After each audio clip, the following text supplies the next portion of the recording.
It is time for the final verdict on Annie's Estar, and to nobody's surprise, she is a T0 girl. Let's talk about why she's a T0 girl. Let's talk about even more damage number comparisons that we've been doing, mostly Risa, trying to speedrun all of the normal interception bosses and getting better results with Annie's regardless of the element. And then we'll also talk a little bit about how to properly build her. Before we go into that, two things: leave a like, subscribe, and make the channel. And then second, we have added this nice toggle right here, this treasure rating toggle, so you can just click on that to see where the treasures are placed. By default, you will only be able to see non-treasures in here. This is done so in the future, as we keep getting more and more and more treasures, it's a little bit easier visually to see it, because if you have Helm and Helm treasure, and there is, like, you know, in the future 50-60 characters with treasures plus all of the normal Nike characters, it's really annoying, right? Like, it's really annoying to see so many units at a glance. So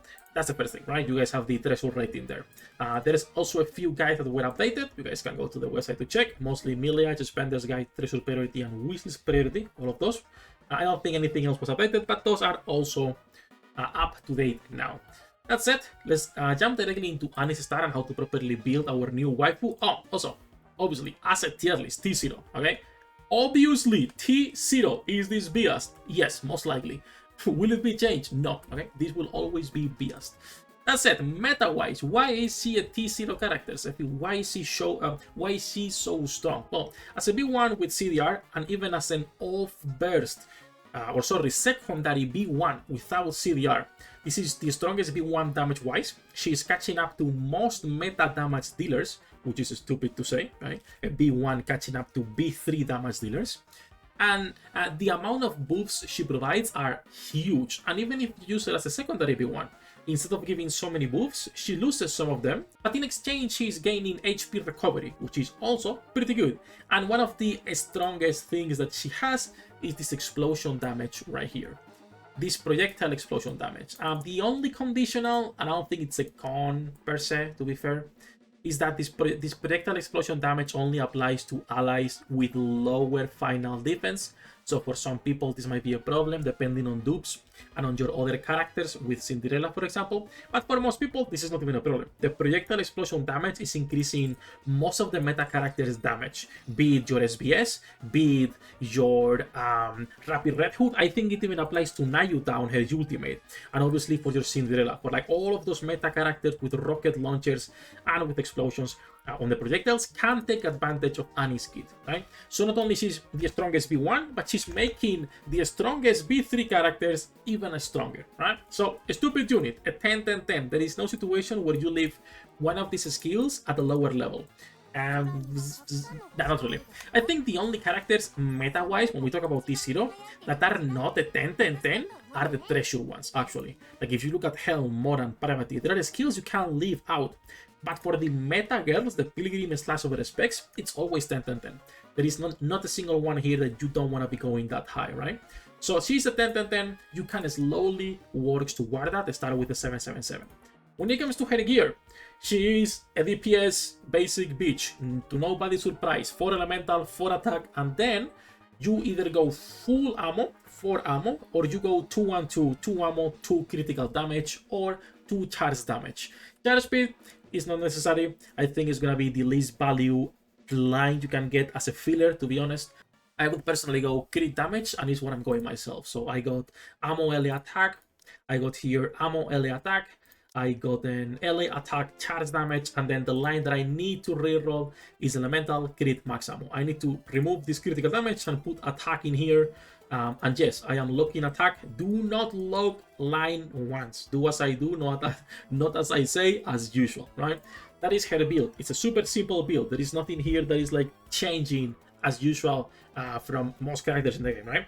When it comes to the cube, there is only 2 real options. Once again, bro, nothing changes in this fucking game. Resilience or Bastion. I would go Resilience for faster reloads because she's a slow girl, 2 seconds. Most teams have reload speed buffs nowadays. So if you have enough max ammo and a reload speed buffer on the team, you can instead go Bastion. I wouldn't go anything else, not even the cube that increases max ammo. You could be going for the cube that increases max ammo. I think it's a weak one, no? But I don't think it's gonna be as good. unless you have it maxed out for the elemental, but most people don't have it at the high level enough to take advantage of it. So that's for the build, alright? Pretty simple build like most characters. Obviously high priority for her doll as well if you have the resources, and high priority for her bond if you have tickets, which most people should have enough tickets right now. Outside of that, there is a couple more things we can talk about, which is going to be team compositions, and which is going to be obviously her damage, like I was saying earlier, on a normal interception. For team compositions, this is a big one that fits everywhere. If you need cooldown reduction, she fits on every single team you can imagine, because she will also be increasing burst generation for everyone. So she's helping with faster rotations regardless of the team you're putting her in as well. And then if you use her as a secondary B1, like is in this team for example, you need to pair her with someone with CDR, so Moran or Declare Wife or Litter or Siren or anyone with cooldown reduction, and she will have to burst first, obviously. Some people are trying to use her as an off-burst character. I feel it's a waste because there is no downsides of actually bursting with her. Like, there is no situation where you are benefiting more from running her as an off-burst. If you run her as a secondary V1, always burst with her.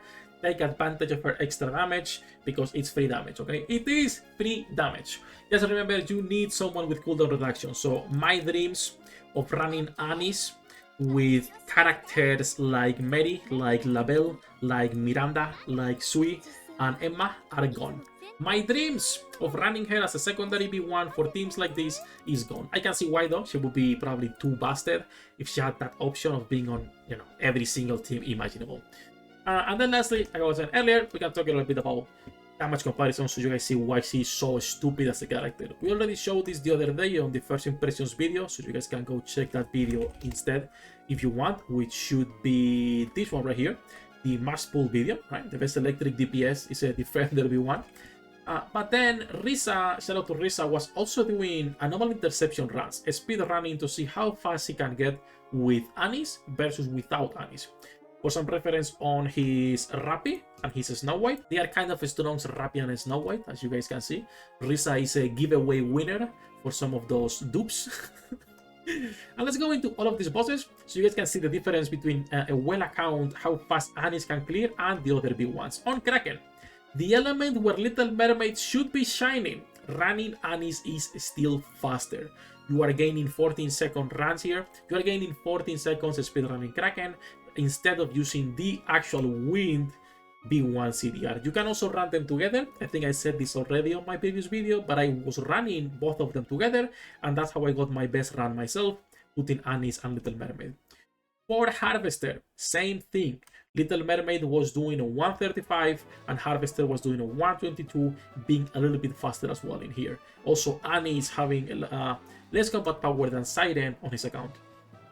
Then for Indivilia, minus 31 seconds. By the way, this is probably one of the best runs in terms of actually optimizing, because he went from having a 229 run to a 158 run with Anis. That's like the only change. Still running a must.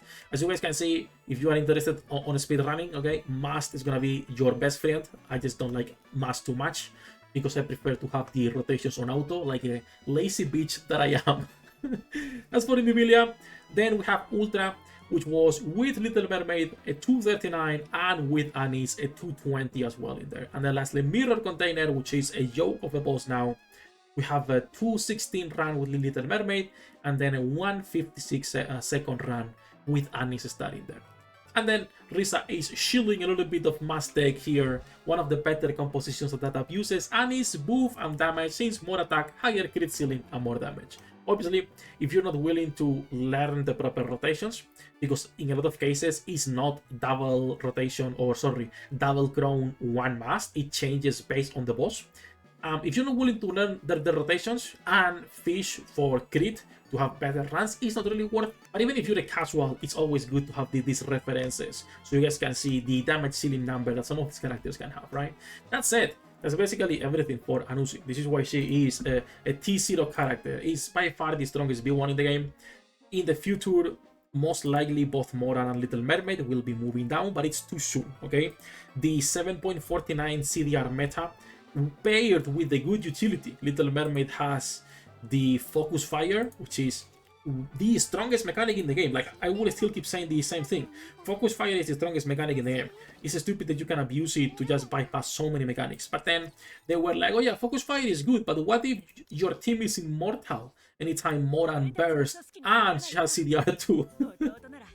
And then they were like, oh yeah, those two are cool, but what if your B1 just kills everything before your B3s have even a chance to attack, right? And so we got Anis then. So for now it's fine, both of them remain T0, but yes, over time they will be moving down. It's just that we don't have enough characters to justify putting them at the T1 yet. Whenever Neon drops, we might be reworking a little bit the tier list, but I think for now, as a general tier list, is completely fine, right? As usual, this is an overall usage for PvE tier list, nothing else. That's it. Enough jumping, enough ranting. Do let me know what you guys think about Anis and if you were lucky with your pulls. So far, I've been getting shafted everywhere. I'll try to keep pulling for more copies. I'll just stick it to 1 Neon and then see what I do. I want to keep 400 tickets for emergency funds in case, you know, we call up drops that I like, or I get shafted on a banner. To test the characters, whatever it is. I do want to keep some tickets, so I don't know if I will ticket more copies or not. That's it. Enough ranting, enough jumping. You guys have the links in the description down below for everything. Good luck with your pool, dinner rates, and I'll see you on the next one.